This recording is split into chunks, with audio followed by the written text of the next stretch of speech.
Hi, and welcome to the Tali and Lost podcast, where we discover spirituality together. And today, Ksenia is joining me, and Ksenia is someone who is deeply touched by movement medicine. And at the moment, she's also an apprentice teacher. So she's learning as well, but also knows a lot already because it's her passion, is something that she deeply, deeply feels. And she's just going to explain everything to us that she knows. And I'm super excited. Hi, Ksenia. How are you today? Hi, Laura. Good, good. Also excited Yeah. to be here. Thank you for having me. Oh, you're welcome. It's something you sort of know it existed, but I don't know what it actually is. If I think about movement medicine, I think it's very tribal, it's very ancient. Is that true? There is definitely an element of that in it, or it's a big part of it, actually. As one of the co-founders, Yakov Dralinkan, he has been declared a shaman by various indigenous tribes. So Mhm. that element is a big part of it, and it's about connecting to that ancient wisdom, wisdom of nature, wisdom of spirits, and combining that with Susanna Darling-Khan, his spouse and also the co-founder. Mhm.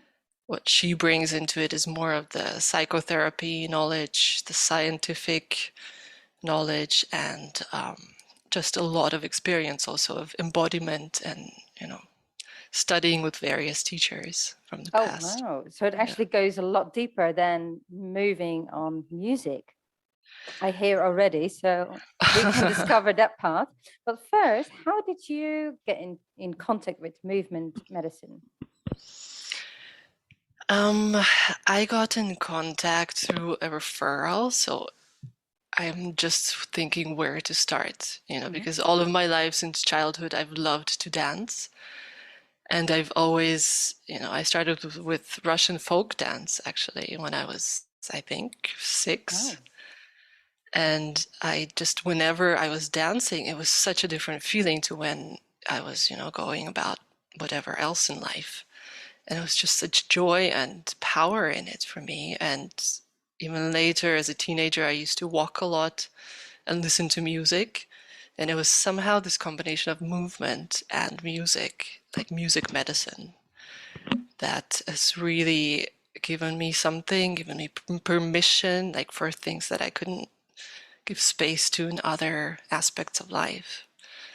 And then I danced salsa, tango, a bit of everything, and loved it. But it was when a friend of mine invited me to Five Rhythms, a five rhythm class. And that is, a more known perhaps form of conscious dance. And that is where it really exploded for me. Like I just felt such freedom that I've never, experienced before of expression through the body and just not having to look a certain way, not having to follow steps or do any certain moves, but just to music, which I love, to express whatever is there in that moment and together with other people. And yeah. Wow. And then through that, I already kind of knew of actually from the first class that I wanted to pass this on in some way or form. Mhm. And I got recommendation by a five rhythms teacher for Jakov's and Susanna's work. And I'm so, so grateful for it because, it's given me so much in life. And maybe Wow. we'll come to later. Yeah. Yeah, definitely. So you were mentioning a couple of times the five rhythms music. Can you explain what that is? What does it entail? There's no five rhythms music as such, just to clarify that. So there are the five rhythms that invite you into certain kinds of movements and aspects also of your being. Mhm. Um, and I'm not going to go too deep into that because it's, I've not studied five rhythms. Mhm. So, but I really appreciate again the freedom that it gave me. It was like my way in to Mhm. conscious dance Mhm. and movement medicine. Both Yakov and Susanna, they were five rhythms teachers before they founded the School of Movement Medicine. Ah. And so out of that, they created something else with other roots to it, and something that I found a lot of, for me, even more permission for myself to not push myself, because that has been a big unlearning in my life. Wow. I and love how you and say that. Unlearning. It's been an yeah, unlearning. Yeah. right. um, yeah. Good. And so you're talking about the school of movement medicine. Yes. There is an actual school. I've looked on the website with the founders that you mentioned. So how for the listeners and also for myself, how does it work? What do you learn at the school? What is all there to? What is there? Good question. So you can engage on different levels with movement medicine. So there is a school because they have an apprenticeship. So that is to go deeper into the work with your personal stories, whatever in your life you wish to look at or experience through this lens of movement medicine. Mhm, And then after that, you can take the professional training. So that is what I'm doing right now, in the middle of it, mhm, to learn how to teach, to learn how to hold movement medicine spaces, how to pass on your unique medicine as well, because every teacher is unique mhm. in a way. And there are also options to just take a weekend workshop or a class with various teachers as part of the association. Ah, okay. So it's not just a school. They also do workshops and classes for, if you just want to do, like you said, a weekend or a day, or so Mm-hmm. it's open for everyone. Yeah, and It's right a now, actually, they have a lot of their work online, through the pandemic. It's the 21gratitudes.com. So Mhm. there is a whole hub of their offering little exercises and also classes. And So so, it's yeah. yeah, it's very accessible. So movement medicine itself, how does it work and how does it affect the body, mind, and soul? So there's so many, it's such a huge map, and to distill it is always a challenge, but I like that challenge. So um, it's basically, if you simplify it, it's a combination of interoception and movement, and for me also an important part of it is imagination. So interoception is kind of it's feeling into your body, what is happening in your body, just sensations, feelings, emotional condition, physical condition, and what wants to be expressed. And movement, that's easier to understand. Mm. So combining that though with awareness with movement, so really going within to sense and to move with it. So not just, like another meditation would be to feel and sit with it, maybe, but here it's really an important part of it is the movement. So you release, you activate the body, and through moving, um, it's easier to get access to certain parts of the body and certain emotions also that is more difficult through just sitting, or standing or being static. Um, yeah, and imagination in terms of, inviting the imaginal, Mhm.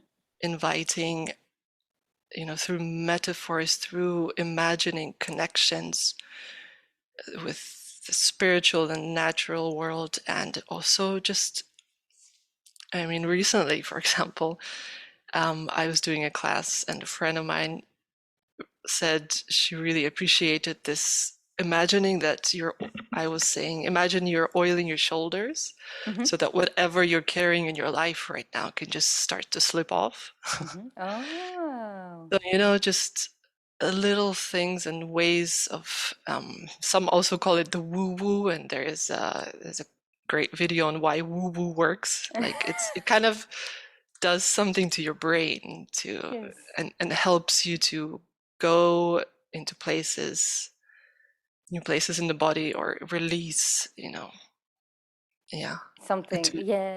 It's like connecting. It's connecting all three of them. It's connecting your body, mind, and soul. And Is that what you're heart, yeah. saying? And the heart with Yeah. the movement. So when you do the teaching, and actually for the listeners, we are going to record a session after this, and you can participate. You can listen to it and do it yourself. But the session will be music, and you are talking as well. Is that right? Are you talking through on how we have to move? That's right. Not how you have to move, but just giving you guidance and invitations to tune into various body parts. Yeah, maybe exploring various ways of movement. Right. Yeah. Yes. It's not like a choreography. It's you are No, sort not of at all. supporting Yeah. us on. It's okay to let go. I just make up something on the spot because I never done. I'm not familiar with it, Yeah, but that's it's sort really, of, yeah. That's sort of the thing. Yeah, that you, yeah. right. And what if people think, okay, I would like to try it, but I can't dance. I don't have rhythm. What do you say? What would you say to that person? So interestingly, I would say that might make it even easier for you because, Oh. again, you don't need to unlearn. You don't need to unlearn the pattern of having to look good when you dance, or I do these movements always in salsa, so I'm going to do these movements again. It's the just giving your body the permission to send you impulses and to move with that, to really just to awaken your curiosity also to see what you find. And you could also move with embarrassment or whatever shows up, Mm. and resistance. So there is a dance of resistance always, and that's really been such an important tool in my life, that when there are things that are more difficult that show up, Mhm. that I can give them shape and form, instead of finding the solution in my head all the time. Ah, right. So you also take it throughout your daily life. Yes, Is that what you're absolutely. saying? Ah, Yeah. okay. So when you're in like a difficult situation, let's say you have disagreed with someone at work or privately, My is that son a lot at the moment. Yeah. or with your son, um, you express it instead of holding it to yourself and sit on the sofa and think, this has happened, X, Y, Z. You go free dancing, and that's how you express and release. Is that right? Yeah. So for example, if I have a conflict with my son who's 3 and he's really pushing my buttons a lot, which I'm grateful for, as well. But um, first of all, it's really useful to tune into the body as this is happening, Mm-hmm. just to notice, wow, there's a lot of tension in me right now. There's anger rising, and sometimes I will actually do, so what I do with him is I say like, "Oof, fire," whew, and I Ah, kind of release it upwards, and he finds it funny sometimes, so that really, and also brings in the humor to the situation. And sometimes when it's really been intense and difficult, I cannot do it in the moment, but mhm. at the end of the day, for example, I will put on some music to really get that shape to, oh, wow, that was really hard, really, oh, and to let Mm, it move, and it begins to shift, as I move. right. Actually, all of a sudden, I had a brainwave when I was listening to you. We often talk in, well, even everyone, but specifically holistic healing about stagnant energy. Mm-hmm. And you just said that like it can just move. So that would make sense. Is the stagnant energy that you can then easily move yourself to release that Mm, without waiting for a Reiki session or whatever. So, hmm, yes, that sounds really definitely. interesting. Yeah. Oh. And you mentioned the founder, the co-founder. She also looks of the perspective of psychotherapy Mm-hmm. and the science. What? How do we have to interpret that? What does she do with it, or what does she say about it? Um, so she is a trained Gestalt therapist, Mhm. or was, and she also has or is always bringing in aspects of, rewiring your brain. So it's the neural kind of creating new patterns in your brain to override the old, to unlearn, and um, it's often through the body that I feel safe enough to do that. That I or having a different experience, like through activating my whole body, through connecting to the resources, I can begin to override the story of being unsafe. Mm. To and the more often I do that, the safer the world becomes. The more I can trust my body to know when I need what, and it's this combining, connecting, and then the mind begins to create new stories. So yeah, it stops telling me, oh, all people are dangerous, which some of my stories are around that. Mhm. So I have to close up. I have to really be defending myself, be strong. When can I, okay, lean into the resources and Mhm. open up and actually engage with life, with the other person instead? Right. Ah, and if I have this image in my head that if you see what I mentioned earlier in my head, it's sort of like tribal dancing around a fire at night.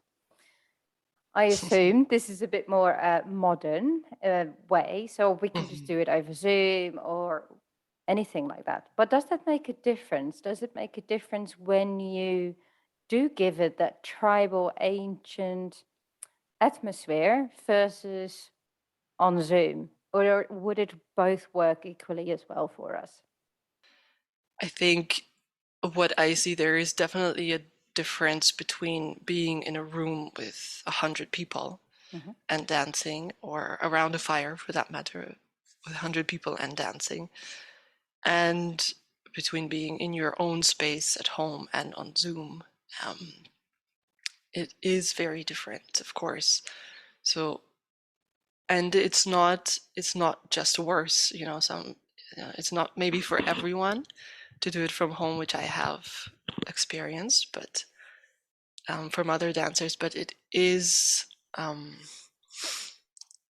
it is a way to also, for me, even make even more space for myself to Mm. to really tune inwards, so I don't have the other people who I'm doing anything with or for. Also, that's also one of the patterns that I'm unlearning, and I can experience the medicine of this within my own space, and also to connect more with my space, which is an interesting side effect almost, Mm.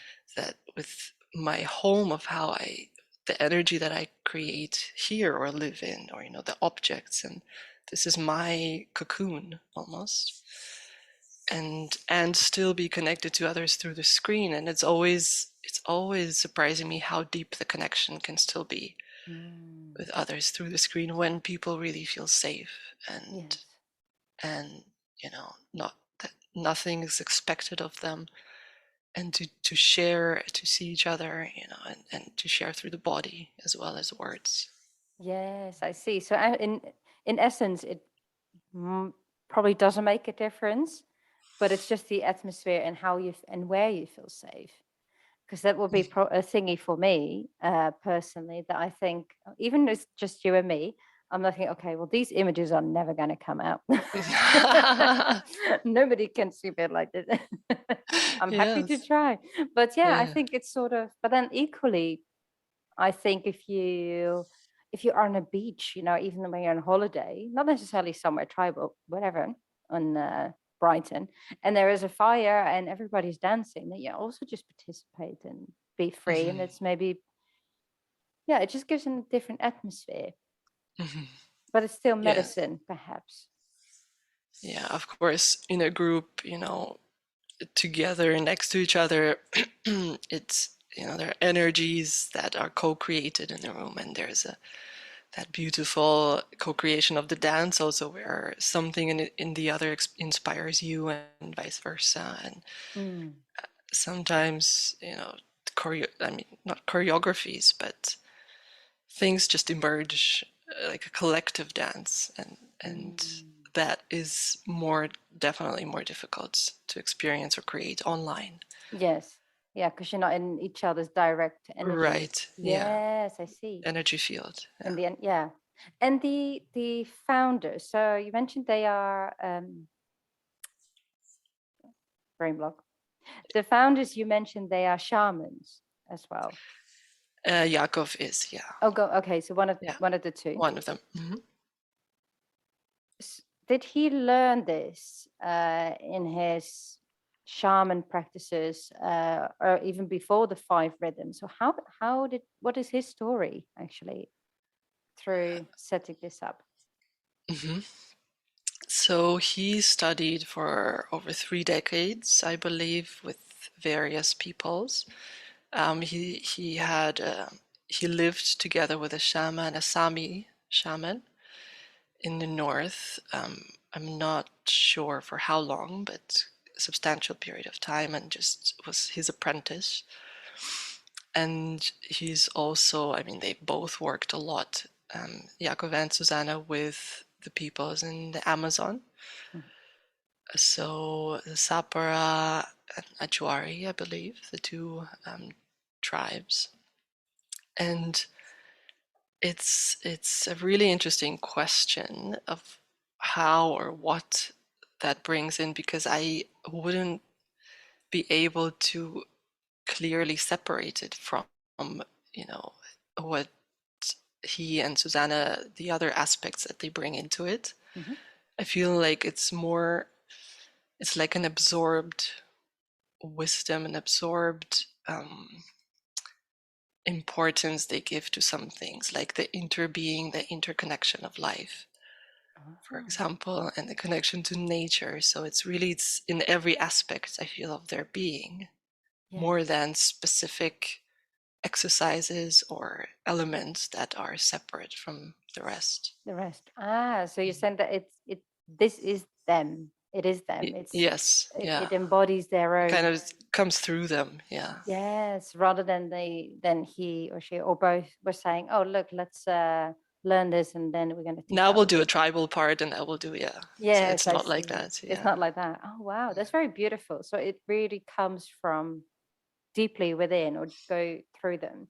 When people want to experience this, because it's not necessarily per se learning, I have learned. Hmm. You don't have to learn this, you have to experience it. Hmm. That's from what I've learned from you so far today. Plus a lot more, obviously, but specifically that. Because I was a bit nervous, like, oh, do I have to learn of this? But no, it's just experiencing it. How did they go about it? Where did they start? People who want to try this, Yes. well, a good place to start would be with the, exercise we're going to record. Mm-hmm. Go to look for a teacher in your area, so on movementmedicineassociation.org. Mm-hmm. You can find all the movement medicine teachers, and a lot of them now, also during the pandemic, have started to teach online. So it's very accessible Yes. and in various languages. There are some people who upload their recordings, music and guidance, sometimes on Mixcloud. Mm-hmm. You can also look for that. Yeah, is that kind of what you were Yeah, definitely. And asking obviously about? yourself. Or Yeah, and yourself. People can go to your website yes, as very well. welcome. Yeah. I don't.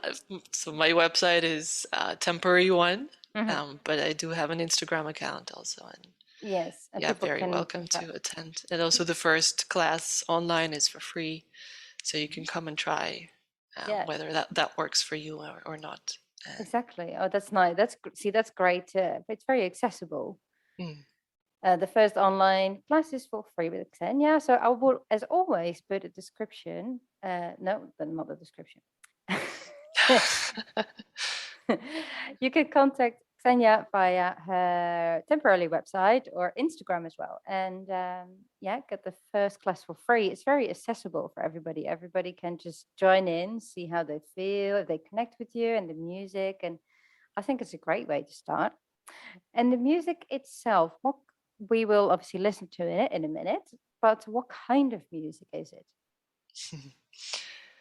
It's really various kinds of music. So I've lost um, I've lost grasp of the definitions of genres a long time ago. It's all kinds of mixes, and for me, it's mostly nowadays music without words in it. So it really doesn't take you up in the head, Mm-hmm. understanding the lyrics, and it's slow and fast music. There are waves, that waves to support your waves of energy as you dance.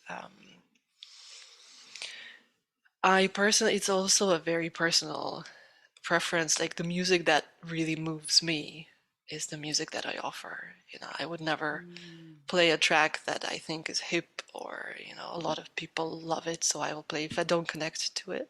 Yes. It's the one that really resonates in me or really moves me in my body and heart that I would offer in a Ah. class. Yeah. So it can be different with each teacher. Like each one teacher might Yes, love absolute absolutely. like Yeah, yeah. drums, and the other teacher maybe likes flutes and pianos rather than drums. So it's More electronic, yeah, or tribal, or it's very, very different. very Yeah. different. Ah, so there's not one size fits all with No. movement medicine. Ah, that's very interesting as well. So it's not per se if you can't connect to a certain teacher that movement medicine is not for you at all. It's Hmm. just trying to find the right teacher and with the music. Hmm. Yeah, Because it can make a absolutely. big difference obviously with people. Yeah. Right. And Uh, different teachers obviously also bring different stories and different aspects that are most important to them mhm. that they wish to give space for in their classes. So Yes. for some, it could be connection with each other, or for some, healing certain wounds. I don't know. For me, it's really a lot of it is about connection with myself, to Mhm. reconnect with myself, and to allow myself to be seen, to express, to step into connection from a safe space. Mhm. Ah, yeah. So it's more And the discovering of oneself. yeah, Is that what you're saying? Yes.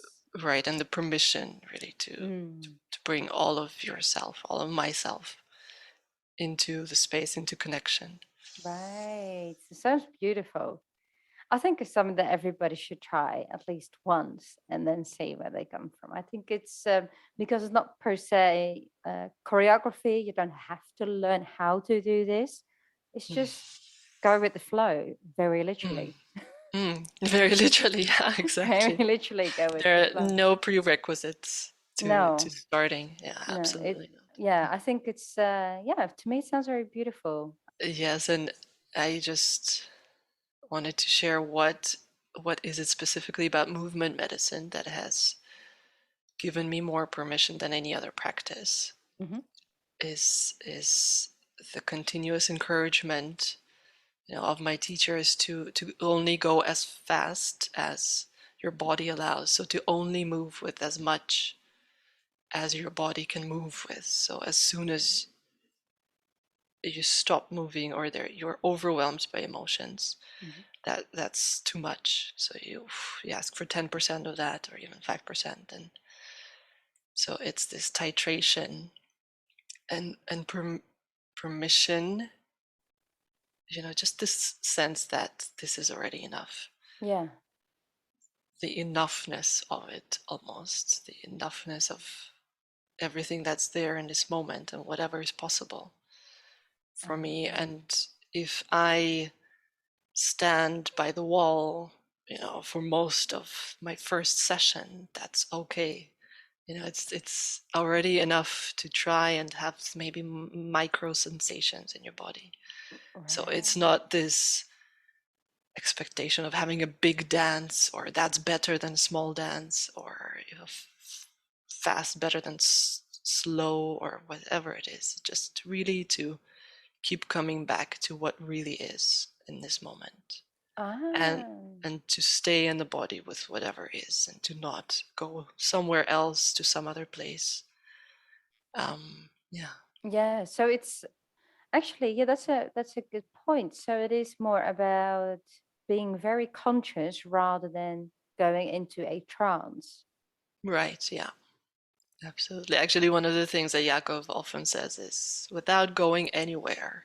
And Without that going. always helps me, without going anywhere. Just stay in your body and perhaps inquire into your connection with the spiritual world, but from your body. It's Yes. not leaving your body to go somewhere else. Yes. Yeah, because that's sort of the because I like to run. Obviously, it's not dancing, but when I do running, often I call it my meditation Hmm. because I can easily run a few K, but it's like sometimes some people have when you drive a car, and all of a sudden you're finished and you can't remember where you've Mm-hmm. been running to. For me, in my case, or driving to. So that's sort of like going into a trance state. But with movement medicine, yeah, I have to stay here. Stay here, yeah. It's Stay not like a here, stay. yeah, it's not like a meditation or a trance then, no. Um, Depends again what you would call a meditation. I mean, some you could say it's a meditation in movement, a Mm-hmm. meditation in the sense of maybe a mindfulness exercise, but Ah, it's not a meditation of going somewhere else. Yeah, yes, I see. Yes, that's different than I it's thought it more would like be as well. Yeah. expanding perhaps into somewhere else, but from within the body, from here, always Ah, from here. Yeah. yeah. Wow, that's so beautiful. We are going to record a session that everybody can listen to and participate as well. It will be on a separate note than this episode, so you have to click to the next sort of episode, even though it's not an episode. And Ksenia, I want to thank you so much for this because this is it was very new territory for me again, and that's what Tiny and Lost podcast is all about discovering spirituality in all kinds of different ways. Hmm. And Thank you so much. oh, you're welcome. I Pleasure. think it's beautiful, especially because for me it sounds extremely accessible for everyone. There is like no barrier. You can just come in and if you want to stay there, you stay. And if you want to go out, you go out. It's very easy, very simple. And everyone can connect with Ksenia on her Instagram and a website, which are in the descriptions. So feel free to try it out. I mean, why not, right? Thank you so much, Ksenia, for your time and explanation. And we're going to record in the next one. But first, I want to say, don't forget to subscribe and like and share on all social media as well, because we want to spread our love for spirituality in all kinds of different shapes and forms. And I'd love to see you next week if I don't talk to you in the next session again. Thank you so much, Ksenia. Thank you, Laura. Have a Lots of wonderful love. week. Oh, You lots of too. love. Bye bye.